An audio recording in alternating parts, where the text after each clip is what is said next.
ALU simulation করেছি, এএলইউর hardware দেখেছি। দেন হচ্ছে আমাদের যেটা কাজ ছিল সেটা হচ্ছে যে আমরা এখন বুথটা সিমুলেশন করার কথা ছিল, সেটা ছিল। দেন ছিল আমাদের বুথের হার্ডওয়্যারটা করার কথা ছিল, দেন আমাদের স্যাপ ওয়ান করার কথা ছিল।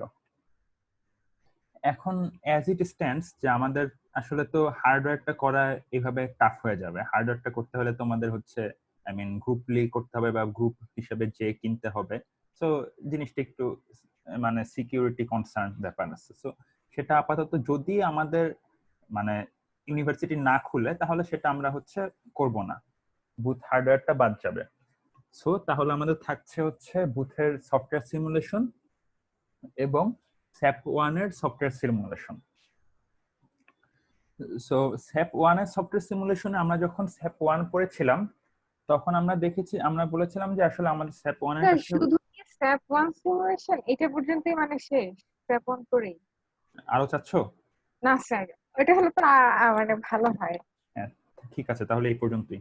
আচ্ছা, আমার মার্কিং এর অবস্থা কিরকম থাকবে? মানে মার্কিং এর ওয়েটটা, তারপরে দেন মানে নরমালি যেটা আমরা ইয়াতে পড়েছিলাম যে মিডের আগ মানে যে লকডাউনের আগ পর্যন্ত যে ক্লাসগুলো হতো মার্কিং এর ওয়েট বেশি থাকবে। হ্যাঁ সেটাই, হ্যাঁ, আপনার মার্কিংটা কেমন থাকবে? সেটাই হচ্ছে আসলে করা হবে, বাট হচ্ছে এখনো মানে সবাই মিলে যেটা ডিসিশন নেয় এখনো মানে ওরকম আমার জানা মতে কোনো মানে সবাই কোনো একটা ডিসিশন আসে নাই যে যেটাতে আমাদের মার্কিং বেশি ভালো থাকবে সেটাই বেশি পার্সেন্টেজ দিবে, মানে আগে হোক পরে হোক, না যেটা আমরা বেনিফিটেড হই।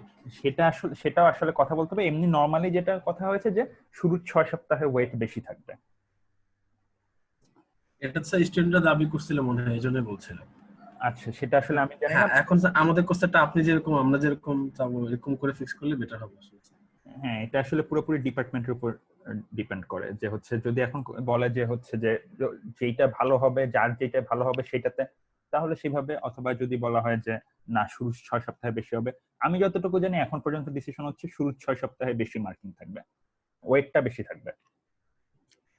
আচ্ছা, তো সেটা পরে চিন্তা দেখা যাবে। এখন দেখো এখানে যেটা হচ্ছে আমরা যেটা বলেছিলাম যে আমরা স্যাপ ওয়ানে যে আমাদের এই ব্লক ডায়াগ্রামটা আসলে সফটওয়্যারে ইমপ্লিমেন্ট করতে হবে, যেখানে আসলে আমরা দেখাবো যে আমরা 5টা অপারেশন, আমাদের স্যাপ ওয়ানে যে 5টা অপারেশন আছে এখানে 4টা দেওয়া আছে, আরেকটা ছিল সাবট্রাকশন অপারেশন। এই 5টা অপারেশনকে আমরা প্রোটিয়াসে সিমুলেশন করে দেখাবো। সো প্রোটিয়াসে সিমুলেশন করার আগে কিছু জিনিস তোমাদের এখানে ফ্লেক্সিবিলিটি আছে। ফ্লেক্সিবিলিটির ভিতরে একটা হচ্ছে যে সবচেয়ে বড় ফ্লেক্সিবিলিটি হচ্ছে অপারেশনগুলো তোমরা নিজেরাই ডিফাইন করে দিবা। আমরা জাস্ট দেখবো যে তোমরা এই 5টা অপারেশন দেখাচ্ছ কিনা, দ্যাটস ইট। এখন তোমরা হচ্ছে লোড করতেছো কখন বা তারপরে অ্যাড করতেছো কিনা বা তারপরে আউট করতেছো কিনা সেটা আমরা দেখবো না। আমরা তোমাকে বলবো না যে তুমি এখন লোড অপারেশন করো, তারপর তুমি সাবট্রাকশন অপারেশন করো, তারপর তুমি অ্যাডিশন অপারেশন করো, এটা আমরা তোমাকে বলবো না। তোমরা এটা ফিক্সড করে রাখতে পারবে আগে থেকে, ঠিক আছে? সাপোজ তোমরা হচ্ছে এই অর্ডারেই ফিক্সড করলা যে ধরো লোড রাখলা, দেন অ্যাড করলা, দেন হচ্ছে সাবট করলা, তারপর আউট করলা, তারপর হল্ট করলা। আমরা যেটা দেখবো যে তোমার প্রত্যেকটা অপারেশন শেষে যেইখানে যেই কম্পোনেন্টে যেই মানে নাম্বারগুলো থাকার কথা সেই নাম্বারগুলো আছে কিনা, বা আউটপুটে যে নাম্বারটা আসা উচিত সেই নাম্বারটা আসছে কিনা। বুঝতে পেরেছো? সো এইটা হচ্ছে তোমরা নিজেরাই ডিফাইন করে দিবা যে তোমরা আসলে লোড করছো কখন বা অ্যাড করছো কখন, সিকোয়েন্সটা তোমরাই ডিফাইন করে দিবা, কোন সংখ্যার সাথে কোন সংখ্যা করছো সেটাও তোমরাই ডিফাইন করে দিবা। ক্লিয়ার? জি স্যার। আচ্ছা, এটা যদি হয়, এখন এটার বড় একটা অ্যাডভান্টেজ আছে। বড় একটা অ্যাডভান্টেজ কি? অ্যাডভান্টেজটা হচ্ছে যে এখন তোমরা আসলে নিজেরাই তোমাদের কন্ট্রোল সিকোয়েন্সটা তোমরা আসলে এখন জানতে পারো, আগে থেকেই জেনে রাখবা, তাই না? তোমরা এখন জানো যে তোমার আসলে কোন অপারেশনে তোমার এই কন্ট্রোল সিকোয়েন্সের পর তোমার কোন কন্ট্রোল সিকোয়েন্স আসবে বা তারপর কোন কন্ট্রোল সিকোয়েন্সটা আসবে, এটা তোমরা আগে থেকেই ডিফাইন করে রাখতে পারবা। সো এখন এটা তোমরা কিভাবে করবা অ্যাকচুয়ালি যখন প্রোটিয়াসে করবা? এখানে তোমরা দুই ভাবে করতে পারো। একটা হচ্ছে বইয়ে দেওয়া আছে, বইটা যদি আমি ওপেন করি, মালভিনোর বইয়ে তোমাদের স্যাপ 1 যেখানে ছিল চ্যাপ্টার 10, চ্যাপ্টার 10-এ দেখবা লাস্টের দিকে হচ্ছে তোমাদের যে কম্পোনেন্ট গুলো আমরা বলেছি, র্যাম বা হচ্ছে লাইক র্যাম বা আর যে আছে এমএআর, প্রোগ্রাম কাউন্টার, এই সব কিছুই আসলে কম্পোনেন্ট গুলো একে দেওয়া আছে, ঠিক আছে, কোন কোন আইসি নিয়ে বানাতে হবে, কোন কম্পোনেন্ট সবকিছুই দিয়ে দেওয়া আছে, ঠিক আছে। তো তোমাদের যেটা করতে হবে, ফার্স্ট কথা হচ্ছে এই কম্পোনেন্ট গুলো বানাতে হবে, যে চিন্তা করে একটু বানাতে হবে। যে সাপোজ আমি যদি চিন্তা করি যে মারের কাজটা কি, এখানে মারের কাজটা হচ্ছে, ফার্স্ট কাজটা হচ্ছে যে প্রোগ্রাম কাউন্টার থেকে এসে 4 বিট এসে এমএআর এ ঢুকবে, এমএআর থেকে আমার যেই সংখ্যাটা আমি নিচ্ছি সেই করেসপন্ডিং র্যামে যাবে। সো এইভাবে হচ্ছে এমএআর এর কাজটা ফার্স্টে এইভাবে এখানে এঁকে দেওয়া আছে, একটু চিন্তা করলেই বুঝে যাবে। তো এখানে আসলে সবগুলো কম্পোনেন্টই এঁকে দেওয়া আছে। তো সেই কম্পোনেন্ট গুলো তোমরা হচ্ছে বানাবা প্রোটিয়াসে। এটা গেল 1 নাম্বার কাজ। 2 নাম্বার কাজটা কি? 2 নাম্বার কাজটা হচ্ছে এখন তোমাকে কন্ট্রোল সিকোয়েন্সটা জেনারেট করতে হবে।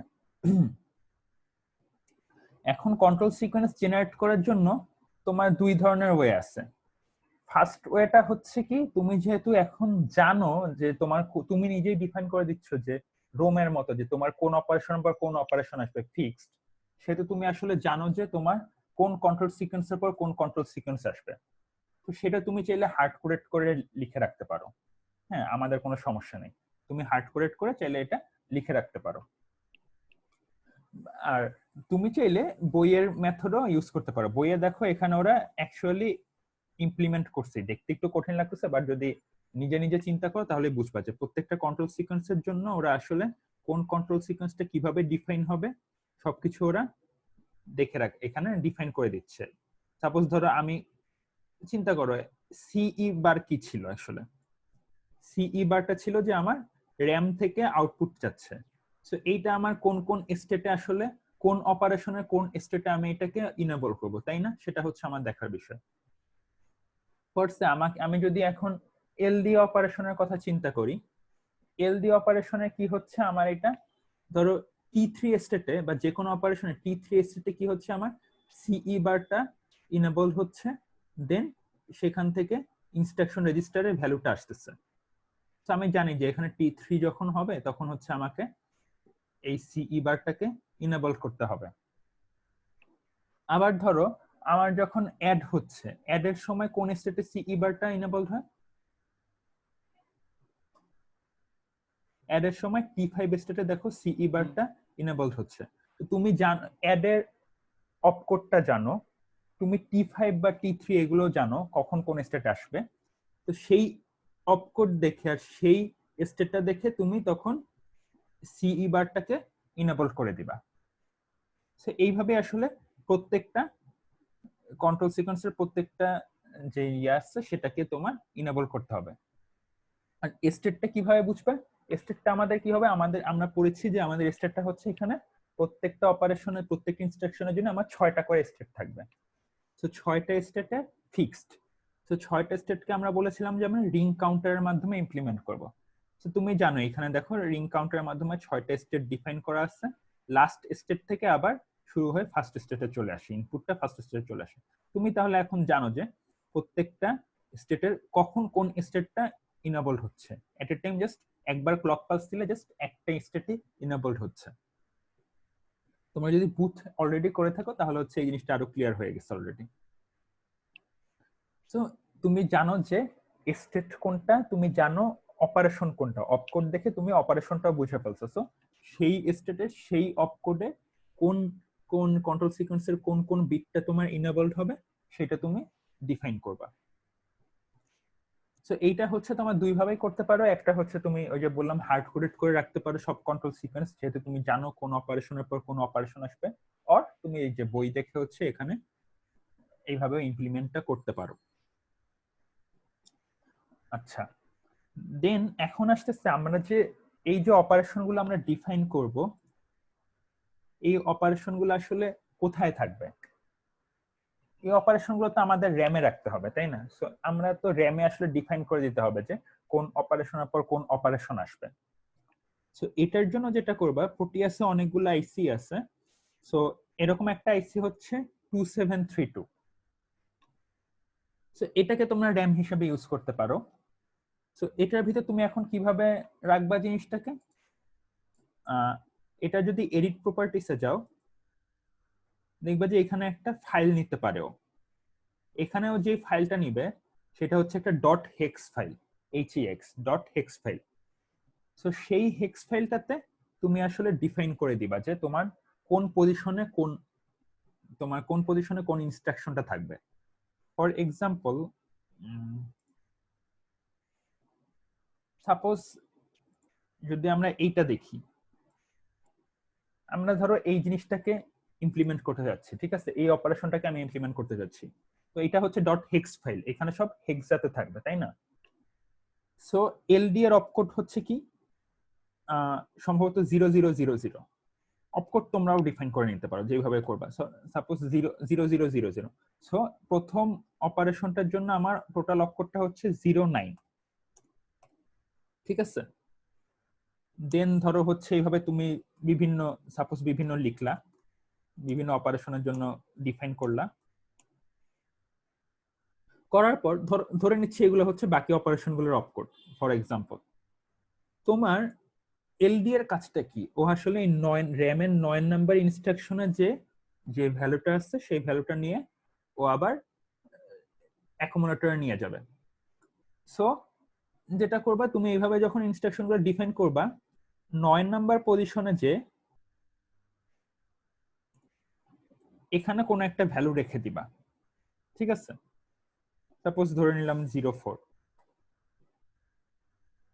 এই ভ্যালুটা রেখে দিবা। তাহলে ও কি করবে আসলে, এই 9 নাম্বার পজিশনে আসবে, এসে এই ভ্যালুটাকে নিয়ে ও অ্যাকুমুলেটরে রেখে দিবে। এই ডট হেক্স ফাইলটাকে তুমি যখন রান করবে প্রোটিয়াসে, আগে এখানে লোড করে নিবা। ক্লিয়ার? এতটুকু কি বুঝছো?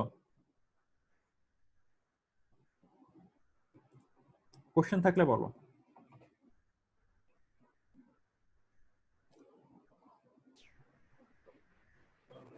স্যার আরেকবার স্যার, আরেকবার কোনটা?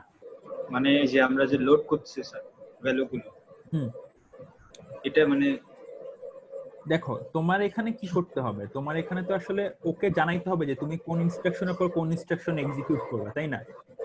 তো এইটা কোথায় থাকবে? এটা তো এই ভ্যালুগুলো, এই ডাটাগুলো বা ইনস্ট্রাকশনগুলো সবই তো হচ্ছে আমার র্যামের ভিতর থাকবে। তো র্যামে যদি থাকে, র্যামে আমি লোড করব কিভাবে? র্যামে আমরা হচ্ছে একটা ডট হেক্স ফাইল লোড করব। এখান থেকে যে আমরা যেখানে আমার হেক্স ফাইলটা রাখা আছে সেখানে যে আমি ডট হেক্স ফাইলটাকে লোড করব। আচ্ছা, ডট হেক্স ফাইলের ভিতর কি থাকবে? ডট হেক্স ফাইলের ভিতর ধরো আমি হচ্ছে এই অপারেশনগুলো আমি লোড করতেছি। ফর এক্সাম্পল, আমার ফার্স্টে আসছে LDA9H, এর জন্য আমার অপকোড দিলাম এইটা হেক্সাতে। দেন অ্যাড এর জন্য ধরে নিলাম হচ্ছে এইটা, অ্যাড AH এর জন্য হচ্ছে এইটা। এরকম করে আমার যতগুলো অপারেশন আছে বা ভ্যালু আছে সবগুলো হচ্ছে আমি লোড করলাম। এখন দেখো LDA9H এর কাজটা কি? LDA9H এর কাজ হচ্ছে আমার র্যামের 9তম পজিশনে যে ভ্যালুটা আছে সেই ভ্যালুটাকে নিয়ে আমার অ্যাকুমুলেটরে রেখে দিবে। তো আমার 9তম পজিশনে তো হচ্ছে একটা ভ্যালু রাখতে হবে, তো সেই ভ্যালুটা আমি র্যামের 9তম পজিশনে এসে রেখে দিব যাতে ও অ্যাকুমুলেটরে এই 04 কে লোড করে। বুঝতে পেরেছো? ফর এক্সাম্পল, আমি যদি এখন এখানে লোড 5H রাখতাম, তাহলে আমাকে 5 নাম্বার পজিশনে এসে সেই ভ্যালুটাকে রাখতে হইতো। এখানে আমি যে ভ্যালুটা অ্যাকুমুলেটরে রাখতে চাই সেই ভ্যালুটা আমার 5 নাম্বার পজিশনে এসে রাখতে হইতো। এটা কি ক্লিয়ার? বুঝতে পেরেছো? আচ্ছা, এটা যদি বুঝো তাহলে এটাই হচ্ছে কাজ, যে তোমরা হচ্ছে আমাদের 5টা ইনস্ট্রাকশন দেখাবা। সাপোজ তুমি LDA9H করলা, ফার্স্টে আমাকে প্রত্যেকটা ইনস্ট্রাকশন ওয়াইজ দেখাবা যে আর নিশাতের মাইক থেকে মনে হয় খুব বাজে সাউন্ড আসতেছে। মুশফিক। আচ্ছা, দেন LDA9H ফার্স্টে করলা, সেখান থেকে হচ্ছে তুমি ফার্স্টে হচ্ছে 9H পজিশনে যে ভ্যালুটা আছে সেইটা অ্যাকুমুলেটরে রাখলা। দেন ধরো তুমি এরপর অ্যাড অপারেশনটা করলা। সো অ্যাড যে পজিশনে AH মানে কি, AH পজিশনে যে ভ্যালুটা আছে সেটা নিয়ে বিতে রাখবে, তারপর অ্যাকুমুলেটরের আগের ভ্যালুটার সাথে যোগ করবে। তো সেই কাজটা হচ্ছে তুমি করলা, করার পর আমাকে দেখালা যে এখন যোগ করার পর ভ্যালুটা কি আসছে।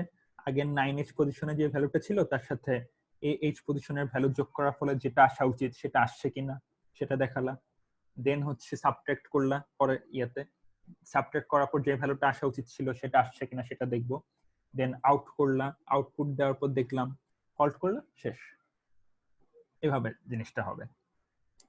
আর আর যেটা করবা তোমরা এখানে হচ্ছে প্রত্যেকটার সাথে প্রত্যেকটা, যেমন ধরো আমরা অ্যাকুমুলেটরের ভ্যালুটা তো সবসময় আউট করে দেখবো না, তুমি ধরো আউট ইনস্ট্রাকশন একবার রাখলা, তো অ্যাকুমুলেটরের ভ্যালুটা সবসময় দেখার জন্য, চেক করার জন্য কি করব, এখানেও তাই কিছু লজিক প্রোব বা লজিক, যেটা নাম ভুলে গেছি, আউটপুট দেয় কোনটা, লজিক প্রোব না লজিক স্টেট, মনে আছে?